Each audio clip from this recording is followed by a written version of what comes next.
Good evening dear learners. Geeta English classes में आपका स्वागत है। आज हम लोग ग्रामर वाले भाग से नाउन चैप्टर को पढ़ेंगे, जानेंगे। क्योंकि संसार में जितने भी कुछ दिखता है वस्तु, उसका कुछ न कुछ नाम होता है। इसलिए a noun is the name of a person, place, things, quality, condition, position और एटीट्यूड। व्यक्ति, वस्तु, स्थान, गुण आदि का जो बोध कराता है वही नाउन है। इसलिए हम लोग जानते हैं कि संसार में जो कुछ भी है उसको किसी न किसी नाम से इंडिकेट करता ही है। व्यक्ति का नाम हो सकता है, जगह का नाम हो सकता है, वस्तु का नाम हो सकता है, गुण का, अवस्था का नाम हो सकता है। अब हम लोग आगे चलते हैं। काइंड्स ऑफ नाउन, संज्ञा के भेद। नाउन को हिंदी में संज्ञा बोलते हैं। काइंड्स ऑफ नाउन, संज्ञा के भेद। मुख्य रूप से संज्ञा के 5 भेद हैं: proper noun, common noun, abstract noun, collective noun, material noun, जिसे क्रमशः हिंदी में व्यक्तिवाचक संज्ञा, जातिवाचक संज्ञा, भाववाचक संज्ञा, समूहवाचक संज्ञा और द्रव्यवाचक संज्ञा के नाम से डिनोट किया जाता है। There are 5 kinds of noun. अब हम लोग एक एक करके देखते हैं कि नाउन, प्रॉपर नाउन होते क्या। प्रॉपर नाउन यानी व्यक्तिवाचक संज्ञा, जिससे किसी खास व्यक्ति, वस्तु, स्थान का बोध होता हो, उसे व्यक्तिवाचक संज्ञा कहते हैं। जैसे पटना, मोहन, लाल किला, दिल्ली, इस तरह से जो है हम लोग देखते हैं।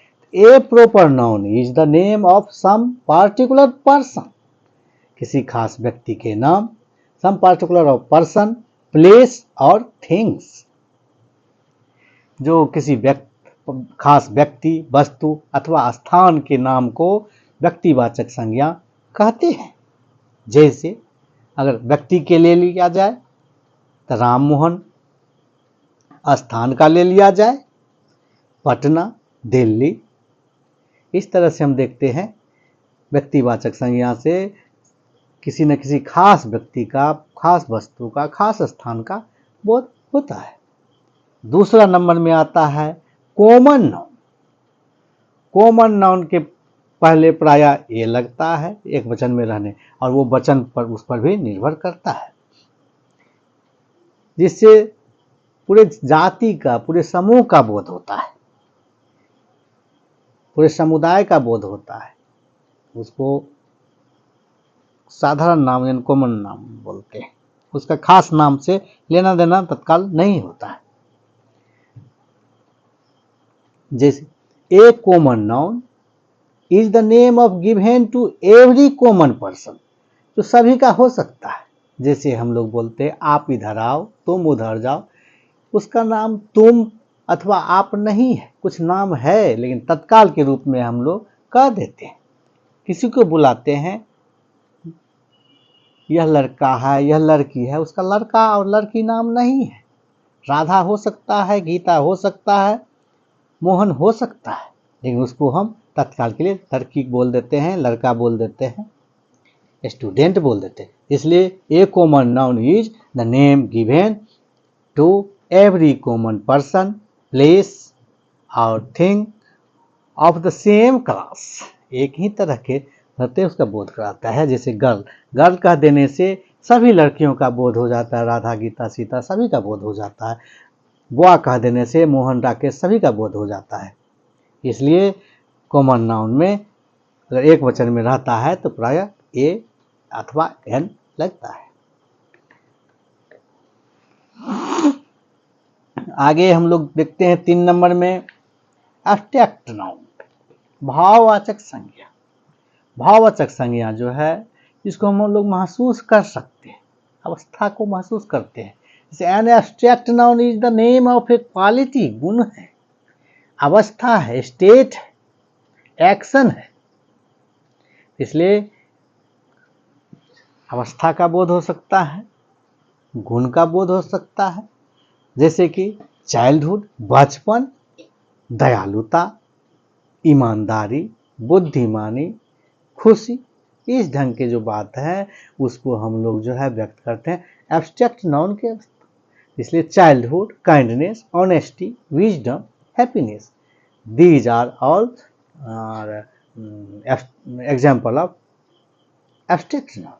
इस तरह से बुढ़ापा, बचपना, दयालुता, ईमानदारी, बुद्धिमानी, ये सब जो है सभी किसका उदाहरण है? एब्स्ट्रैक्ट नाउन का। आगे चलते हैं कलेक्टिव नाउन। कलेक्टिव नाउन जो होता है कलेक्ट से ही पता चलता है समूह का, एक जमा होने का। A collective noun is the name of a number of things और persons that are taken together as a whole. पूरे समूह का बोध कराता है, एक भीड़ का बोध कराता है, अनेक संख्या में रहते हैं, जमा रहते हैं, उसका बोध कराते हैं। जैसे क्लास में बहुत सारे बच्चे होते हैं, उसका नाम हम लोग क्लास दे देते हैं। भीड़ में अनेकों व्यक्ति होते हैं, जिसका नाम हम लोग क्राउड दे देते हैं।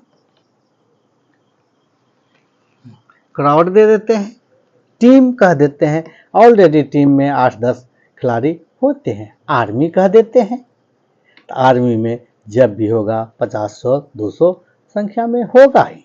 इस तरह से हम लोग जो है देखते हैं, जहाँ से बहुत सारे झुंड का बोध हो उसको जो हम लोग कलेक्टिव नाउन से डिनोट करते हैं। ठीक है, इससे लास्ट में हम लोग देखते हैं मेटेरियल नाउन। मेटेरियल नाउन जो होते हैं इसको मापा तोला नहीं जाता, यानी कि गिना नहीं जाता, मापा तोला जाता है, माप तोल के ही बिकती है। जैसे लोहा हो गया, सोना हो गया, चांदी हो गया, दूध हो गया, पानी हो गया, ये सब जो है मेटेरियल है। इसलिए a material noun is the name of matter और सब्सटेंसेस, आयतन हो सकता है, पत्थर का टुकड़ा हो सकता है, of which things are made, जो बना हुआ है। जैसे मिल्क है, ऑयल है, शुगर है, गोल्ड है, सिल्वर है, आयरन है। इस तरह से हम लोग देखते हैं ये सभी जो है तौल के बिकने वाली जो वस्तु है उसको हम लोग मेटेरियल। इस नाउन के पहले जो है ए और एन नहीं केवल नहीं लगता है। ठीक, गुड इवनिंग, गुड इवनिंग,